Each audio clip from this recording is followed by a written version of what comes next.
Hey loves, welcome back to my channel. Today I'm here to do for you guys a PCOS and infertility update, as well as like a life update of what's been going on these last 2 weeks. So if you want to know what's been going on for real and the full entirety, stay tuned. Alright you guys, so first of all, let me start off by saying that this video will be posted on both Fearless Fat Girl and It's a Garrett Thing. Just because I did end up taking a break on It's a Garrett Thing from my daily vlogging, and I wasn't able to upload every day just because a lot was going on, and I want to let you guys know that I found my vlog channel why I took that break and what's been going on, as well as my Fearless Fat Girl channel, just because that's where I usually post these videos. Yeah, let's just go ahead and move right into the whole situation. So I'm not sure if I mentioned in the past that I was gonna have a PAP done. And it was just a regular routine PAP, nothing special, no reason why, it was just a routine PAP that I had to go to. I went for my PAP. This was, I'm sure I talked to you guys about it because this was when the gastric bypass was, you know, talked to me about and was kind of pushed on me. Yeah, so a week or so after my PAP came back, I ended up getting a call from my doctor saying that there was something abnormal in my PAP, that I needed to go ahead and set up an appointment to get a colposcopy done. So a colposcopy is pretty much, and I have notes down here, so if I look down, that's why. But a colposcopy is a procedure to closely examine the cervix, you guys. So it just checks for signs of disease, and while they're doing the colposcopy, if they see abnormal cells, they go ahead and do a biopsy on those cells just to make sure they're not cancerous. So that's what I had to set up to do. I didn't really think too much of it. I didn't like let myself get, you know, too freaked out about the whole cancer thing then. I just knew that I had to get another test done just to be careful and be aware of what's going on down there. So I went ahead and set that appointment up. My appointment came up, that was literally 2 weeks ago, on Wednesday 2 weeks ago.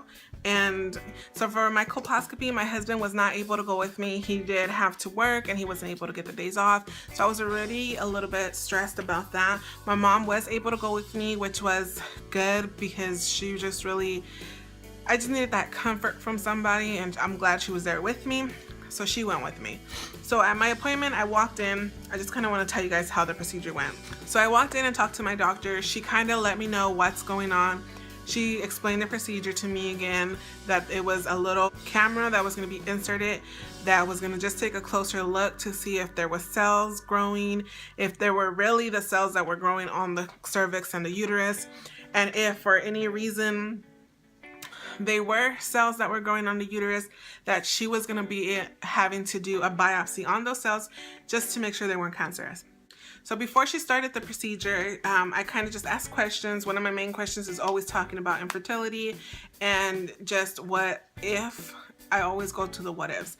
So I kind of asked, you know, if they are cancer, like what are the next steps? And she said, well, it depends on where the cancer is located. You could either we would have to do different procedures. It is going to be more difficult to have children. And she didn't really say, no, you'll never have children, but I kind of felt like that's where it was leading to. She also mentioned to me that while they had done the PAP, that I think it was my cervix or my uterus, I believe it's my uterus, seemed to be swollen. So my uterus walls were swollen or something like that. And she said that that could probably indicate that, I'm sorry, I'm losing my voice. But she said that could probably indicate that I have endometriosis. So again, I've heard of endometriosis before, and it was just like a lot of information once again was coming towards me. And the number one thing that kept running through the back of my mind was, I'm never gonna have children. I'm not gonna be able to have children, and I'm gonna end up having cancer. Like the worst thing is gonna happen, and that's gonna be that. So I was just freaking out, just going crazy in my mind. After the doctor talked to me for a little bit, we began the procedure. Pretty much all you do is lay down. It's kind of like a PAP, but it's a little bit more invasive, so you do feel pressure. For me, it was really painful, not necessarily like stabbing pain, but just a lot of pressure that to me it did end up being painful. I don't know. I also began crying. Like I said, this is completely being honest with you guys. I did begin crying, and I don't know if it was because of the pain or because of the fact that I was just going through so many different emotions, wondering what if I did have cancer? What if I'm never really gonna have children? Like, I had a lot of things going on through my mind. I feel like my voice is starting to leave me, so I am sorry if it starts to squeak or whatever. Let's get it together. But so she said what she had to do when she started the procedure. She was having a hard time holding like the clamps open or whatever. It kept sliding, the tools kept sliding. So I think that's another reason why it was painful, because she had to apply extra pressure to it. But it was a mess, y'all. They ended up putting this little gel type thing inside my cervix, and she did see some cells, so they did have to do a biopsy on those cells. After the procedure, I just laid there for a couple of minutes, and then I was released. When I was released on the way out, I do have some clips that maybe I'll insert in here of before and after the procedure. I don't have any of inside the actual doctor's office, but at least you guys get to see the before and after. Hey guys, so I'm on my way to my doctor's appointment today. I have a procedure that I have to get done at the OBGYN. So we'll see how it goes. I just had the procedure done. It was so painful. I cried because it just hurt so bad. I'll let you guys know exactly what's going on once I get home. Okay guys, I'm in pain. It's like so intense that it's making me cry. So I don't know if I mentioned it to you guys, but I had I didn't know if I was going to talk to you guys about it or not, just because it is a lot. It's real personal, and I don't know what's going to happen. I don't know what the results are going to be, so I didn't know if I was going to open up about it just yet. But when I had, I'm sure you guys remember, but when I had my pap smear, it came back abnormal. So something, I don't know what exactly was wrong with it, but something's wrong with my pap smear. So they set me up for a colposcopy or something like that. I'll obviously leave the name down below, but they set me up for one of those. So I came in today, and it's just really overwhelming, because they're talking about like this whole procedure is to make sure that I don't have any cancerous cells, or and it's just, when it comes to talking about cancer, it's just overwhelming. But I'm gonna sit down and talk to you guys a little bit more once I get back to the house. Okay, after the procedure, I ended up going back to my mom's house. On the drive home, a lot of the bumps on the road were really hurting me. Like, I would feel a lot of pressure down there. So I just wanted to rest. So I was feeling a lot of pressures while we were driving, so I decided just to go to my mom's store, and I just waited there for my husband to get off, because he was gonna get off a couple of like an hour later or 30 minutes later. So yeah, I waited for my husband to get off. When my husband got off, me and my husband just weren't seeing eye to eye, because I had a lot of emotions going on that we were just bickering back and forth, because I did not know how to express myself. That's just a simple fact of what happened. I went ahead and went to my best friend's house instead of just being with my husband, just because I knew that I'd be able to talk to her a little bit more. At my best friend's house, I sat there. We were together for a few hours, and we talked and talked and talked. We cried together. It was like the best type of therapy I could have used at that time. Like I said, I was going through a lot of emotions, you guys. And I'm always completely honest with you guys. At that point in time, I was thinking, if I do have cancer, my husband's not going to want to stay with me. There's no way he's going to want to be with me. He shouldn't be with me. Like, he doesn't deserve to go through that. He doesn't deserve to be in a relationship where he's never going to have children and never going to be able to experience that. Those were just my thoughts. I even talked to my best friend about, like, I should just get a divorce, like, let my husband go on and have like the family that he wants to have. And she kind of just calmed me down and told me everything was going to be fine, just not to go too extreme without knowing what the results were. So I love her to death. Shout out to Myra. that's my bestie, that's my bestie, that's my bestie. And I love her. So after all this was done and over with, a few hours later, I ended up coming home. I did talk to my husband. I explained to him what was going on, my emotions, everything.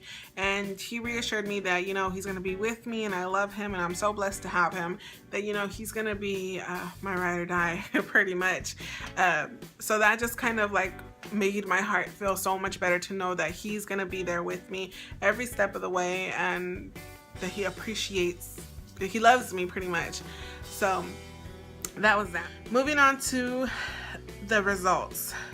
So 3 days after the procedure, I began to experience what I thought was my cycle. So I was cramping, I started bleeding. 2 days after bleeding, spotting, and actually, I began to have excessive bleeding, like a horror movie, like super bad bleeding, red blood, like bright red blood, and I freaked the hell out. I started like, what's going on? Like, what's going on with my body? Like, is this part of that test or what's happening? So I emailed my doctor, and she kind of emailed me the next morning because I was also having a lot of clots. She kind of just told me, well, this is what we found out from your procedure. You do have overstimulated, your uterus are overstimulated, therefore you are making not enough progesterone to control it or counterbalance it. So I'm making a lot of estrogen, I think she said, and that's why all of a sudden I'll begin to bleed a lot and I begin to have a lot of clots. I was like, okay. So, and she also said that I had, in the email, she also said I had like mild dysplasia. Well, she said it was 1 and 2 grade precancer. Of course, I heard precancer and I freaked the hell out. I was like, I have to make a doctor's appointment. I need to know what's going on, what's happening with my body. Am I gonna die? Do I have cancer? Is it gonna come next? Like, I had a million questions, you guys, and I needed an answer. Tried to Google stuff and I wasn't able to get exactly what I needed. I ended up making another doctor's appointment. I do have that doctor's appointment vlogged. My husband did vlog it for me, and it is on my vlog channel. That should be up before this video. So if you guys want to see that, I will link it down below, or you can always just check out my It's a Garrett Thing vlog channel. But you guys will get more in depth of exactly what she said. She ended up giving me this little pamphlet at the doctor's appointment, and what she pretty much said is that, I'm gonna try to show you guys if you guys don't want to look at that vlog, but you guys can hear it from her on that vlog. But she said these, hopefully it's not too bright, but these are what normal cells look like, and that's just the normal cells in the uterus. So this is where the pre-cancer cells are forming. What I am in between this and this. So as you guys can see, my cells are like this. They're like this. They're supposed to be like this, but they're not. They're like this. And then these are cancer cells. So I am in between these two. What she told me was that my body was just, that they're gonna just let it sit, and in 3 months I'm gonna have another pap done. If the pap comes back normal and everything's okay, then I'll be fine. She said that a lot of the times the body will just handle it itself, that it'll just, you know, normalize itself, and no procedures would be done additionally. And if for any reason there was additional procedures that needed to be done, or the cells grew more, or whatever the case was, I was gonna have to get the LEEP procedure done. I don't know if the LEEP procedure is in here. Oh yes, it is. So what the LEEP procedure is where they go in. Of course, this is all magnified, but they go in and they clip the cells that are still growing, and by clipping them, they will get rid of those abnormal cells so they can't turn into cancer. But that's pretty much what they do, and you guys can always Google all this stuff. This is just the information she told me. Again, this stuff is in that vlog, just to hear it from her to know exactly what she said. But yeah, that's kind of, she explained it to me, I kind of understood it, and I was really thankful I went in for that appointment because I just needed answers. I was put on Provera for my progesterone imbalance, I guess you can say. So we're gonna start that next week, well, Monday, which is like in 2 days, and we should be able to start that, and hopefully that helps too. I'm excited, nervous. I'm just really happy I finally have answers to what's been going on with my body. It's a very scary procedure. Well, not necessarily procedure, but a scary process as far as what's happening with, you know, all that stuff down there. And it's just been a crazy experience and journey so far. And appreciate all of you guys' prayers that, you know, it doesn't turn into cancer and that it just kind of heals itself. And hopefully God will, you know, guide me and put me in the right place and put me where I need to be. But yeah, that's what's going on with the doctor situation. Side note, aside from that, as you guys can see, I no longer have green hair. I still have tints of green. You guys can see that somewhere in there. I did start a full-time job. With all this going on, I needed to get myself out of the house because I was driving myself crazy. I was constantly thinking, what if I have cancer? You know, what's gonna happen next? Constantly thinking negative stuff. So I had to step out of, you know, being home and working from home because it didn't give me that freedom of not having to think about anything. So I did start a job last Monday. I have been there for a week now, and it is a 9 to 5 job, and I love it. It's definitely very fast paced. It is in a medical facility, or it's in the medical field, and I'm just excited to be outside of my mind for a couple of hours a day and be able to focus on other things and learn other things and not focus so much on this part of my life. But that's pretty much it. I hope you guys enjoyed this vlog. I hope it was informative. I hope it wasn't too long because you guys know that I like to talk a lot, and hopefully I got down to the point of what's been going on. But I love you guys. Thank you guys so much for watching, and I will see you guys in the next video. Bye.